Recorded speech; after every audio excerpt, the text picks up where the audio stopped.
Isaac! Hi! Hi! Asa man laag?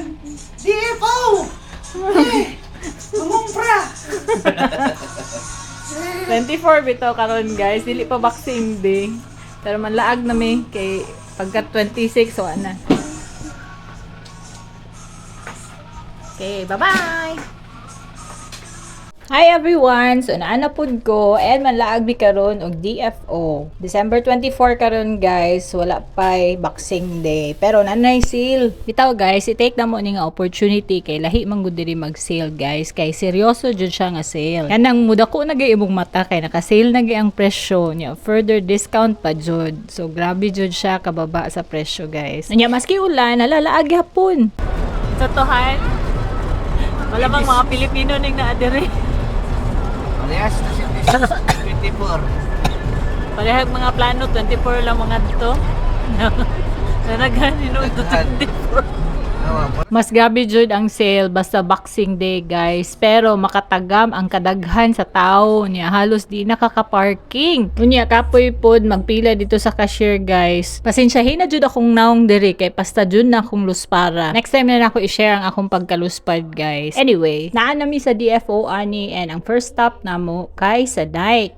Pag-abot na mo diri guys, swerte kayo may kay wala pay pila. Pero pag-abot day sa sulod, nagpila na day dito sa cashier pasang daghan nagtao. While si Jong dito nagpili-pili sa Nike guys, kami naami diri sa gawas. Gilakaw-lakaw na ako si Austin kay sa puton mangguni siya pag muhunong. Unya di pod pwede dito sa sulod kay daghan kay tao. Nya kani gipangita na nako kung bana ani. Naya siya dito sa unahan. Ang hid mi ani kay moadto mig second floor. Kay daghan pag stores dito sa taas guys. Nya mamili mig sanina ani ako ang only girl.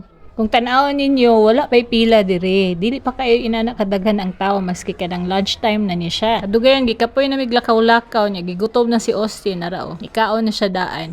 Naaday playground diri banda guys, pero nalang mi sa kilid nagpahipi kay mukaon ning bataan ni kay gisapot na kakitag toy didto nga house. Unya iyahang ilugon. Si Abby pod naa dito sa slide. Narao board na kayo siya diha. Since lunch naman po, nikaon na lang mi dito sa second floor ng food court. Nakoy nabasahan guys, but I'm not sure if this is a limited offer. DFO offers exclusive discounts to tourists. So if you are in Australia and gusto nyong maka-avail ng discounts, just go to DFO. Only in DFO Homebush. Hideon ta ang gusto niya kaunon guys katong beef and cheese pero wala man so sushi na lang na chicken. Nya i-order na lang pod ko sa Subway og chicken classic. Madali ang kain guys. Nya si Austin ikaon og gamayng fried rice. Rag hapit nag 3 hours si Jong dito sa Nike pero intaon isa ra intaon ka sapatos ang gipalit. Pero namawi pag-abot og second floor daghan kay gipalit dire.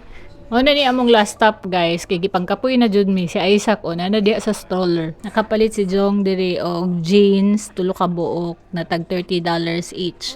So overall nakapalit siya sa Levi's, sa Nike, and sa Guess. Gisungog pa nako ni siya pag abot sa baba kay napay another store didto nga like niyang industry. Pero wala na siya nagpatintal guys kay nag-uul na siya sa parking. Pila na kay bayro no namo ani.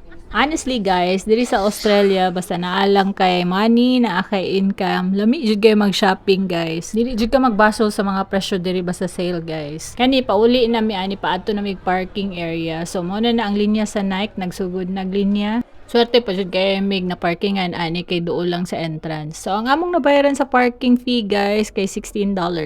Mga almost 4 o'clock na ni guys. So swerte gahapon mi kay dili pa kaayo ana kadaghan ang mga sakyanan na mo exit sa mall.